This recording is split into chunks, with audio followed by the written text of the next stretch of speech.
quiet. People are still living their lives like they usually do. Although like there's sort of a problem where people do go and riot, people do go and argue, people cause problems, but it's still the same Cairo like that it was like 2 or 3 years ago. Okay. Farah, what about you? How are you feeling? How has the atmosphere changed over the last couple of days? I think that in the beginning, before the elections and before all the results come out, people were really like stressed out on who's going to be the next president, because the country was divided basically into two, people who want like the old regime and those who are for the revolution and want change. But I think that because people are asking for democracy and everything, and now that the results are out, people respect that decision. That and so basically they are happy of the results, and they respect the decisions, the decision that was made, and they believe that it was fair and all that. So it's much more calm now. People in Tahrir are starting to go home. They were celebrating, and so it's safer. It's good. Shehab, what about you? Did you go down to Tahrir Square? How do you notice if there's any change in your friends or your family?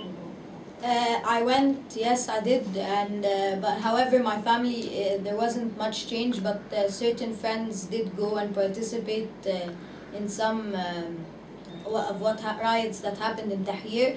However, since I live a little bit far away from Tahrir, I had no, the Tahrir rioting had no effect currently on my family. Okay, fantastic, guys. Thank you. Mohamed, what about you? For people who live in Cairo, it's been quite a traumatic time over the past year and a half.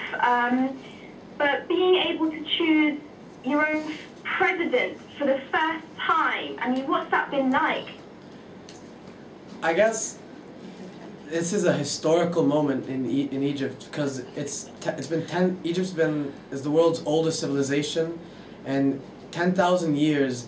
This is the first time we pick a president, so it's like a glorious moment. It's a moment where we feel proud, and as Egyptians, I guess it's a time where we feel powerful, because in 30 years we've been living under dictatorship, but now the fact that we had the choice, the fact that we were shown democracy, we were able to pick our president and in a way pick our own future. Yeah. Okay, Farah, you've not had a leader for over a year in Egypt. You've had a military council called SCAF that have sort of been looking after things temporarily. What's that been like?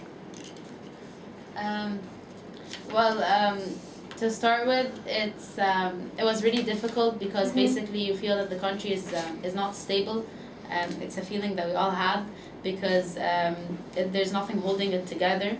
But actually it was proven otherwise, because the nation was one, and even though there was protesting, and even though there was all that, people were fighting for the same cause, and so there was unity, and they all had the one voice, and therefore the power was within like the people as a whole. But having a leader now, I can see that there is a future for the country. Before, people wanted something, but we cannot see any action. We don't see anything coming to. There's no reality into it. But now that there is a president, now that we saw the results, and we saw the benefits that of the revolution after it happened. Okay, Shehab, I just wanted to kind of ask you, I don't know if you can kind of answer this question. Maybe I should, I'm trying to ask, I want to find out how Egypt has managed to kind of, if you've seen in your own country, your own town, or where you live, what it's been like to live without a leader for such a long time. Has it had a massive impact? It felt very chaotic not to have a person to guide the country's choices, and to take choices when the country needed to. We felt unsafe for most of the time, because there were lots of crime and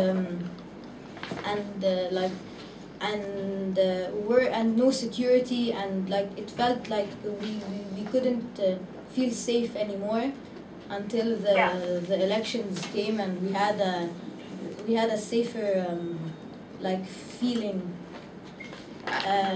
We also had lack of freedom, as we couldn't take much choices until the parliamentary elections came.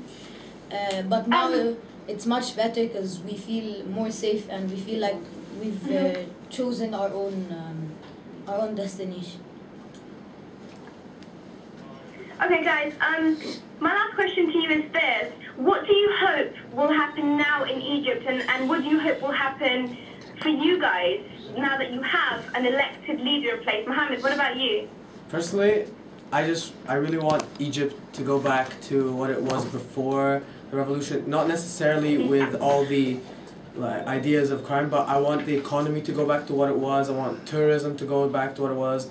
Like people to come around from all over the world just to see what's in Egypt and not be afraid of what might happen. Okay, Farah, what about you? What do you hope will happen now in Egypt? What do you hope for Egypt?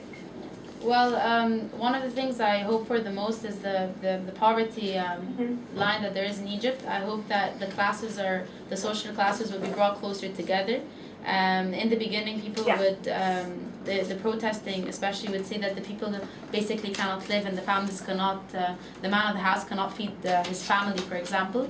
And especially for education, the people of a higher social class can have, will provide their children with a better education for private schools.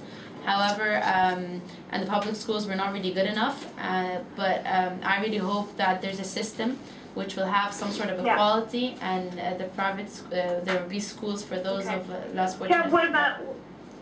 Lastly, Shehab, what about you? What do you hope will be the next step over the next couple of months and years? I hope for firstly prosperity in the country, and so for employment to rise. I want to elect a government and to feel like much more safe in the country that I live in. Okay. Guys, thank you so much for joining me from Cairo in Egypt. It's been great to catch up with you. I will see you guys later. Bye. Bye.